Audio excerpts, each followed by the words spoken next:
Vina Energy to be here today to formalize this partnership with the provincial government through the signing of this Memorandum of Agreement. At Vina Energy, we believe that clean energy is not only about electricity, it's about people. The wind power project we are developing will help build a more stable energy supply and a cleaner future, but more than that, it's about making sure the benefits of clean energy reach the communities that host us. That is the heart of this MOA. Our 13 host barangays are our direct partners and our direct beneficiaries. Through this agreement, our corporate social responsibility programs will respond to real and specific needs of these communities, whether that is through electricity bill subsidy, livelihood support, infrastructure, education, or care for the environment. Hindi po ito isang programa lamang. What we will deliver will be based on the genuine needs of the barangays. And even before the signing po, our work with the community has already begun. We sponsor the Early Childhood Care and Development Moving Up Ceremony in Calbayog City. Together with Mayor Mon Monbuy, we are helping refurbish classrooms in Calbayog City through the Brigada Escuela. We are also building a scholarship program with Northwest Samar State University, and we are working on TESDA skills training to open doors to livelihood and employment. And because clean energy and the healthy environment go hand in hand, we are also going to pursue tree planting and deforestation initiatives.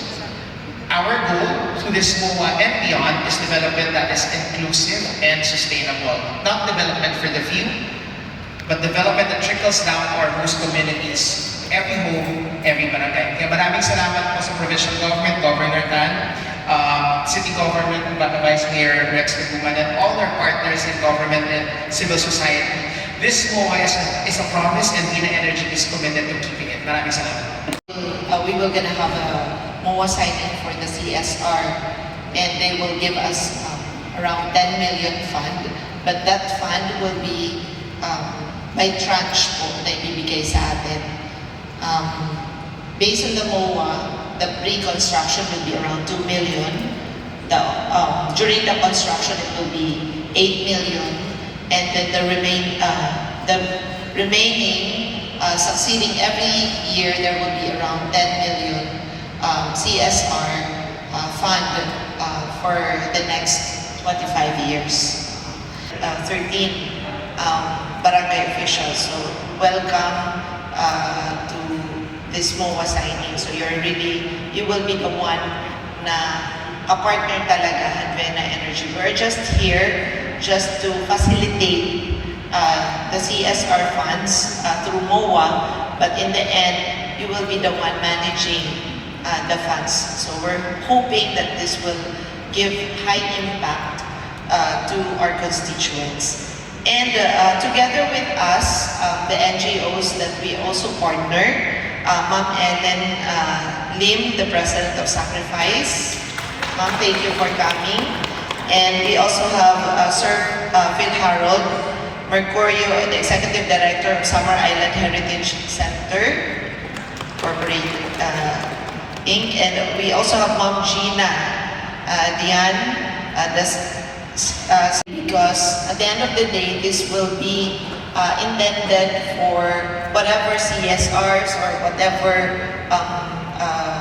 input that Vina Energy will be implementing in Calbayog City as far as wind turbine is concerned.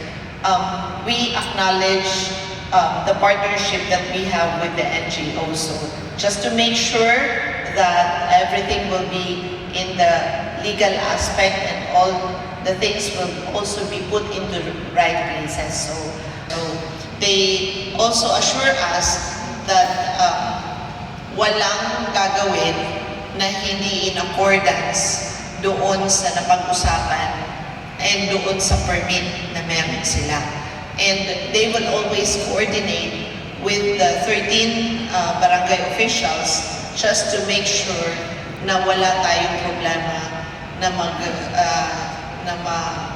mahaharap pagdating ng time that the construction will be ongoing. Now, in the side of the province, we also tie up with the University of Santo Tomas, which we would also love to partner sa NWSSU para dun sa side naman ng protected area natin and then dun sa forest area kung saan meron tayong magagalaw.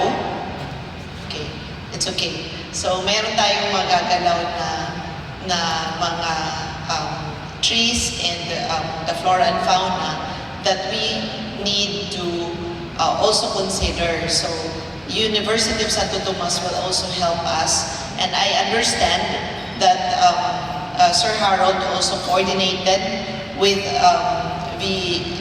Visca, I think, Visca, for this matter. So siguro magtulungan na lang po tayo kung paano natin na still we are open for the wind turbine, but at the same time the flora and fauna and the endemic lives na nandoon sa loob ng forest, hindi man natin nasasabi na totally hindi maapektuhan, but it would be a minimal impact dun sa biodiversity. So again, thank you so much for attending this MOA signing, and I hope that this will really help sa improvement and development ng Calbayog City, not only for the wind turbine, because we understand, sir, that the wind turbine is intended to go through first and pass through the NGCP, so hindi kami makaka-avail directly, we understand that, but we also